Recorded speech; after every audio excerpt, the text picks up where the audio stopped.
Jadi kita ini yang bertawassul, yang beristighotsah, itu dianggap menyembah sesuatu selain Allah. Karena itu tauhid kita nggak murni.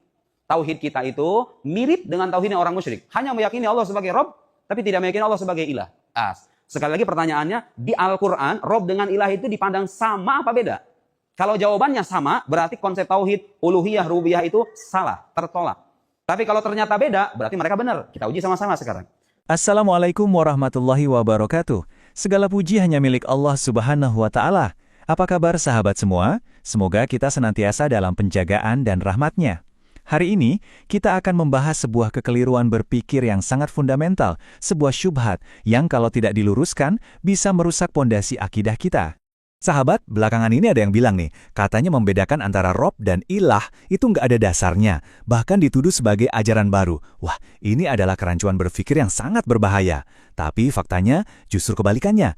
Dan buktinya datang dari sumber yang mungkin nggak Anda duga sama sekali. Yuk kita bongkar sama-sama. Insya Allah, bahasan kita akan runut banget. Kita mulai dari polemiknya, lalu kita lihat fondasinya dari Al-Quran, kita hadirkan bukti telak dari sisi bahasa, kita jawab keraguan-keraguan yang muncul, sampai kita paham kenapa sih ini krusial banget buat tauhid kita. Baik, mari kita mulai. Di bagian pertama ini, kita akan langsung menjawab dan memberikan klarifikasi ilmiah atas sebuah klaim yang disampaikan oleh Ustadz Nuruddin, yang pada intinya menyatakan bahwa makna Rob dan ilah itu ya sama saja. Baik, ada satu konsep tauhid yang bermasalah yang dianggap oleh sebagian kelompok, tidak apa-apa saya sebut kelompok salafi, kelompok wahabi. Ada istilah tauhid uluhiyah, ini penting nih. Uluhiyah, kemudian rububiyah, asma was sifat. Ya, ini penting. Lihat, mari kita lihat sama-sama. Inti dari tauhid ini mengatakan begini, Pak. Allah Subhanahu wa Ta'ala kadang menamai dirinya sebagai Rob, kadang sebagai ilah. Adakah dalam Al-Quran? Alhamdulillahi Rabbil Alamin. Fa'alam annahu la ilaha illallah. Ada ayat Quran menamai Allah itu sebagai Rob. Ada menamai dirinya sebagai ilah. Nah, bagi kelompok salafi, Rob dan ilah itu berbeda. Berbeda. Kata kunci ini ya. Bagi kita sama. Rob dan kita uji sekarang. Apakah benar Al-Quran membedakan antara Rob dengan ilah atau tidak? Jadi bagi kelompok salafi, ada tauhid uluhiyah, ada tauhid rububiyah. Orang musyrik, Abu Jahal, Abu Lahab, Umayyah bin Khalaf, dan orang-orang yang sejenisnya itu, mereka bertauhid secara rububiyah. Tapi tidak bertauhid secara uluhiyah. Secara uluhiyah tidak, secara rububiyah mereka dikatakan bertauhid. Kenapa? Nih, ini harus konsentrasi, emang agak susah. Ada Rob, ada ilah. Sama apa beda itu? Apa artinya kalau terjemahkan dalam bahasa Indonesia coba? Tuhan. Rob itu Tuhan, ilah itu Tuhan. Bagi orang-orang salafi, enggak beda. Rob dengan ilah itu beda. Kata mereka begini, Rob itu artinya zat yang maha mengatur alam semesta. Memberi rezeki kepada hamba-hambanya. Dan orang-orang musyrik percaya itu, Pak. Orang-orang musyrik itu kalau ditanya siapa yang menciptakan langit dan bumi, mereka akan berkata Allah. Orang-orang musyrik, cuma bedanya mereka menyekutukan Tuhan. Percaya sama Allah, tapi juga mempertuhan Manat, Lata, Uzza, dan sesembahan-sesembahan yang lain. Nah, bagi mereka, orang musyrik itu bertauhid secara rububiyah. Karena percaya Allah yang mengatur alam dan menciptakan alam. Percaya. Tapi tidak bertauhid secara uluhiyah. Karena makna ilah, kalau disebut ilah, maknanya bukan cuma yang mengatur. Tapi zat yang hanya kepadanya kita menyembah. Yang paling layak disembah. Oke, kalau disebut kata Rob, Robbul Alamin artinya pengatur alam semesta. Dan orang musyrik percaya itu. Dan kita juga ya, orang musyrik percaya itu. Ya, orang musyrik itu percaya itu. Yang mengatur alam itu adalah Allah. Tapi mereka membedakan makna Rob dengan makna ilah. Kalau ilah itu artinya sosok yang disembah. Nah, orang musyrik itu kata orang salafi, bertauhid secara rububiyah, karena meyakini Allah yang mengatur alam, tapi tidak bertauhid secara uluhiyah karena mereka nggak tunduk sama Tuhan. Nah, tahu nggak Pak? Itu nanti konsekuensi akhirnya apa? Orang-orang yang suka bertawassul, mungkin di sini ada ya, tawassulan ada, istighotsah, tawassul, itu dianggap sama kayak begitu. Bertauhid secara rububiyah, tapi tidak bertauhid secara uluhiyah. Dengan tuduhan apa? Kita nggak murni ibadahnya sama Allah. Masih melibatkan Nabi Muhammad, masih melibatkan Syekh Abdul Qadir Al-Jilani, masih melibatkan Imam Abdul Hasan Asy-Syadzili, masih ngomong, ya Sayyidil Abdul Qadir Jailani. Bagi mereka ibadah kita itu nggak murni kepada Allah. Kita ini menyembah Allah sekaligus masih mengikut sertakan makhluk-makhluknya. Itu tuduhan ke kita.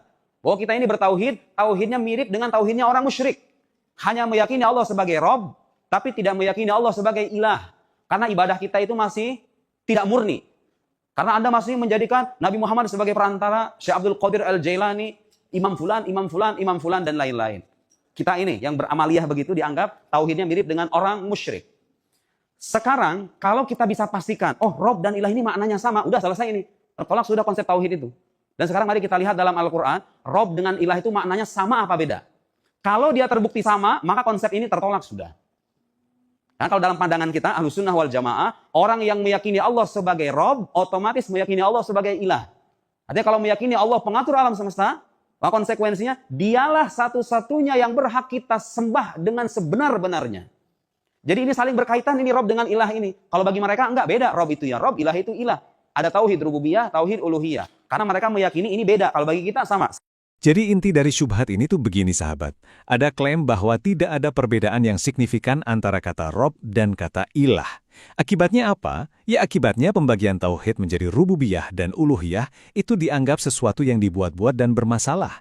Tentu saja ini sebuah klaim yang dampaknya fatal banget bagi pemahaman akidah. Nah, inilah inti perdebatannya, sahabat. Di satu sisi, pemahaman yang lurus dari para ulama salafus soleh menegaskan bahwa Rob dan ilah itu punya makna yang berbeda, meskipun keduanya tentu adalah sifat bagi Allah Subhanahu wa Ta'ala. Di sisi lain, muncul syubhat yang berusaha menyamakan keduanya. Mana yang benar? Yuk, kita uji dengan timbangan dalil.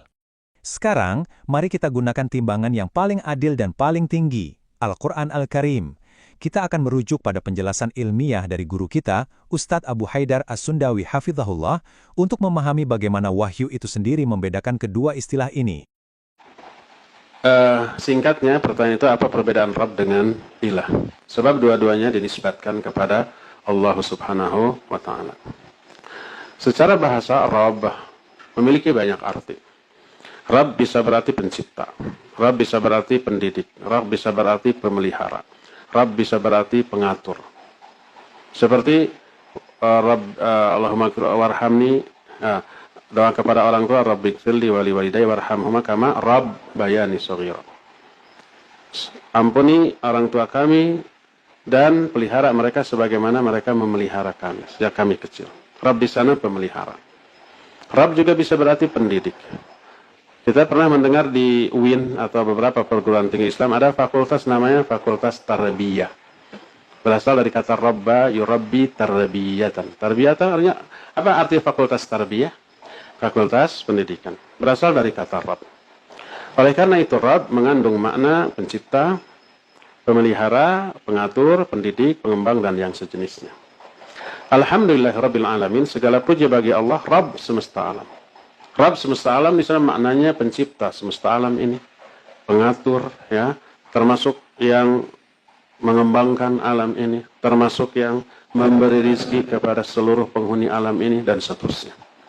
Orang yang meyakini Allah sebagai satu-satunya Rabb di alam jagat raya ini, artinya satu-satunya penguasa, pencipta, pengatur seluruh alam, penjamin rizki, orang itu sudah mentauhidkan Allah dalam hal rububiyah. Maknanya meyakini Allah satu-satunya Rabb. Tidak ada Rabb lain selain Allah. Tapi keyakinan ini juga dimiliki oleh orang musyrik.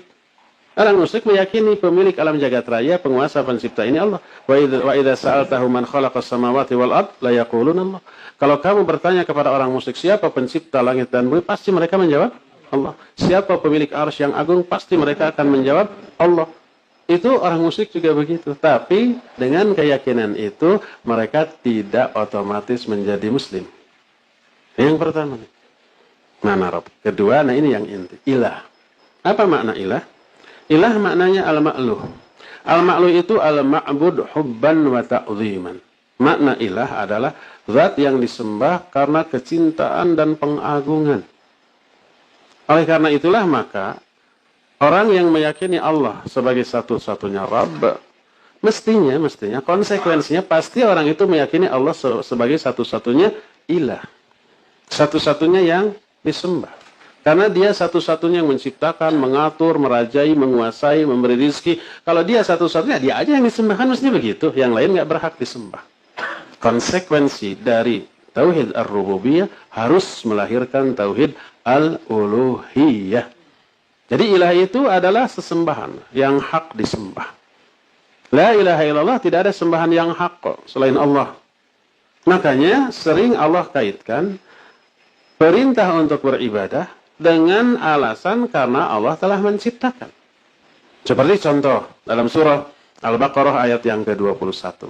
Allah menyatakan, Ya ayyuhan nasu'budu rabbakumul ladzi khalaqakum walladzina min qablikum la'allakum tattaqun. Hai manusia, beribadahlah kalian kepada Allah. Ini menyuruh manusia untuk mengilahkan Allah. Ibadah.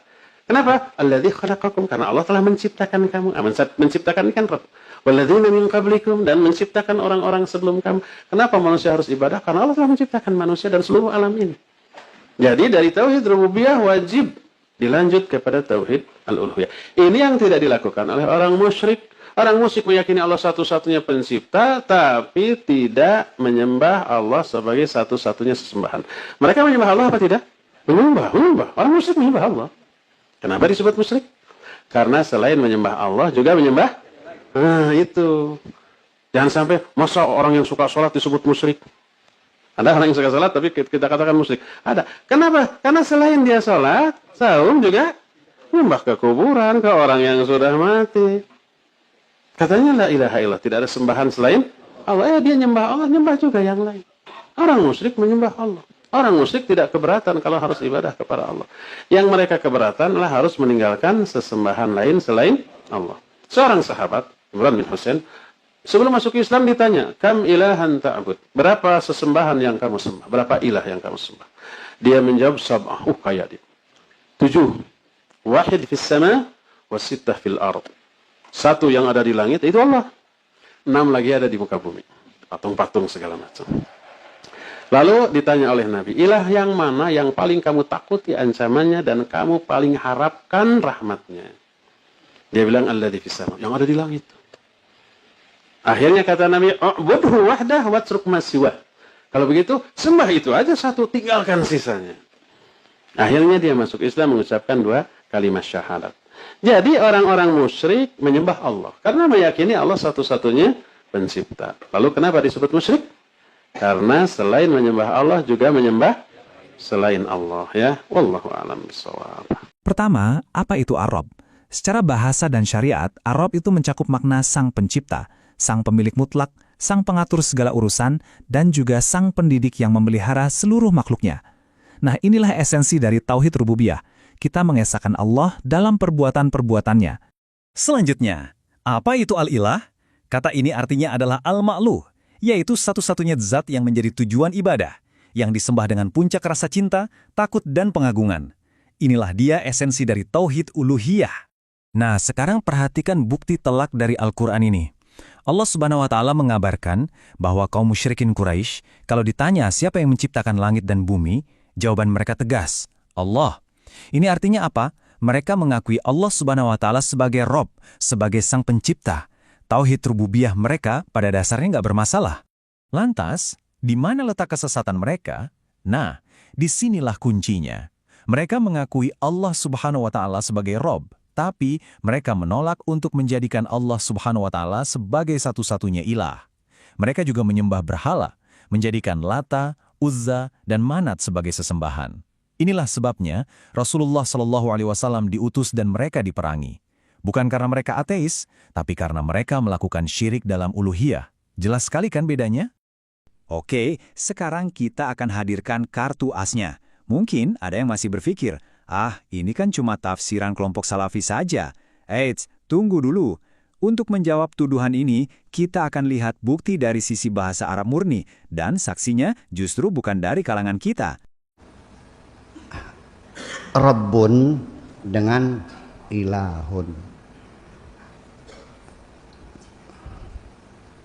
Begini. Qul a'udzu birabbin nas, malikin nas, ilahin nas. Di situ kita bandingkan dengan Rabbun nas dengan ilahun nas. Ya kan? Artinya kalau ilah itu artinya uluhiyah, ketuhanan yang artinya layak menjadi pusat pengabdian kita, penghambaan kita, uluhiyah. Oke? Al-ubudiyah atau abudiyah atau ibadah dengan istilahnya. Nah, Tetapi kalau Rabbun Nas, karena Rabbun itu maknanya kepemilikan. Jadi Tuhan ini yang memiliki. Rabbul Bait itu namanya tuan rumah. Rabbul Amal namanya majikan. Jadi Rabbun itu maknanya pemilik. Nah sekarang ketika kita meminta sesuatu, minta punya anak, manggilnya ya ilahi apa ya Robbi? Ya Robbi, karena dia yang mengatur siapa yang perlu anak, siapa yang tidak, siapa yang, paham nggak? Minta rezeki, panggilnya ya ilahi apa ya Robbi? Ya Robbi. Nah makanya itu menjadi satu persoalan, kok Abu Nawas ilahi lastu lil firdausi ahla. Sedangkan surga dan neraka itu milik Tuhan. Ya kenapa tidak bilangnya Rabbun? Itu kan cukup kritik sastra bagi saya. Bang Akses mengatakan itu syair nggak bagus ngapa sebetulnya. Berarti Abu Nawas cerdas nggak? Enggak. Ini kan sastra kan ada tolak ukurnya. Dirah nahunya, sorofnya, ma'ani, bayannya, badeknya, dari semantiknya, dari filologinya. Lah iya dong sih. Segudang ilmu bahasa bisa mengupas gitu. Jadi nggak bisa dibohong-bohongin. Menggunakan kata yang tidak tepat kan ketangguhan. Iya kan begitu, itu satu. Jadi kalau Rabbun itu artinya Tuhan kita yang mencipta, yang memiliki, yang mengatur, yang mengurus, yang memutuskan. Kalau ilahun itu adalah Tuhan sebagai uluhiyah, sebagai Tuhan tempat pengabdian atau penyembahan gitu. Jadi itu bedanya. Nah, baik Rabbun atau ilahun itu nama aslinya, ismul a'zamnya itu adalah Allah. Paham nggak? Itu seperti itu. Jadi sekarang ya ayyuhalladzina amanu apa? Ya alladzina taqu yattaqullah. Ya kan begitu? Ya. Yang beriman bertakwalah kepada Allah. Tapi kalau ya ayyuhan nas taqu rabbakum. Karena kalau manusia umum belum tentu dia mengakui Allah sebagai Tuhan, tapi mereka mengakui sebagai pencipta, nggak bisa dihindari itu. Itu persoalannya. Mari kita bersikap objektif dan ilmiah, sahabat. Ada seorang tokoh dan budayawan, Kiai Syakur Yasin, yang kita tahu beliau bukanlah seorang yang bermanhaj salaf, namun karena kejujuran ilmiahnya, beliau mengakui bahwa secara linguistik, dari sisi bahasa murni, Rob dan ilah itu beda. Ini bukan klaim kita, ini adalah fakta bahasa. Nah, ini adalah poin krusialnya. Kiai Syakur mengkritik syair Abu Nawas. Abu Nawas berdoa, "Ilahi, wahai ilahku, aku tidak pantas masuk surgamu." Kiai Syakur dengan cerdas mempertanyakan, loh, surga dan neraka itu kan miliknya Tuhan. Kenapa Abu Nawas tidak memanggil ya Robbi, wahai Robku? Pertanyaan kritis ini hanya mungkin muncul jika beliau memahami bahwa makna Rob dan ilah memang berbeda. Analisis beliau sangat jernih. Rob itu artinya tuan, pemilik atau majikan. Jadi ketika kita meminta surga, kita meminta kepada sang pemilik surga, yaitu Ar-Rob. Sedangkan ilah adalah zat yang menjadi pusat pengabdian dan ibadah. Jadi menyamakan keduanya adalah sebuah kecacatan logika berbahasa. Ini bukti telak bahwa perbedaan ini bukan akal-akalan kelompok tertentu, tapi fakta bahasa Arab itu sendiri. Baik, setelah kita kokohkan dalil dari Al-Quran dan bahasa, sekarang mari kita runtuhkan dua argumen utama yang sering dipakai untuk menyamakan Rob dan ilah. Saya akan uji, silakan dihapus Mas. Saya udah ngajar mahasiswa kayak begini nih. Ya, mungkin dua ini aja ya, yang asma wa sifat nanti kita lihat waktu, kalau cukup. Berapa jam ini waktunya? Masih ada 1 jam. 1 jam lagi? Masih panjang berarti? Iya, hapus dulu. Jadi kita ini yang bertawassul, yang beristighotsah, itu dianggap menyembah sesuatu selain Allah. Karena itu tauhid kita nggak murni. Tauhid kita itu mirip dengan tauhidnya orang musyrik. Hanya meyakini Allah sebagai Rob, tapi tidak meyakini Allah sebagai ilah. Sekali lagi pertanyaannya, di Al-Quran, Rob dengan ilah itu dipandang sama apa beda? Kalau jawabannya sama, berarti konsep tauhid, uluhiyah, rububiyah itu salah, tertolak. Tapi kalau ternyata beda, berarti mereka benar. Kita uji sama-sama sekarang. Tahu Fir'aun mengaku sebagai Tuhan, tahu kisah itu Ibu? Fir'aun mengaku dirinya sebagai Tuhan. Apa redaksinya yang disebutkan dalam Al-Quran? Ana Rabbukum al-a'la. Ini ucapannya Fir'aun. Fir'aun menyebut dirinya sebagai Rob. Ana Rabbukum al-a'la. Akulah Tuhan kalian yang maha tinggi itu. Di ayat yang lain disebutkan, Ma alimtu lakum min ilahin ghairi. Di ayat yang lain Fir'aun dikisahkan ma alimtu lakum min ilahin ghairi. Ilah. Ada ilah, ada Rob. Tuh lihat. Fir'aun kan ngaku sebagai Tuhan. Al-Quran mengisahkan atau menggambarkan ucapan Fir'aun yang pertama, ana rabbukumul a'la. Ngaku sebagai Tuhan. Yang kedua Fir'aun katanya ngomong, ma alimtu lakum min ilahin ghairi. Ada kata ilah, ada kata Rob. Menggambarkan omongan Fir'aun. Sama berarti kan? Rob dengan ilah sama kan?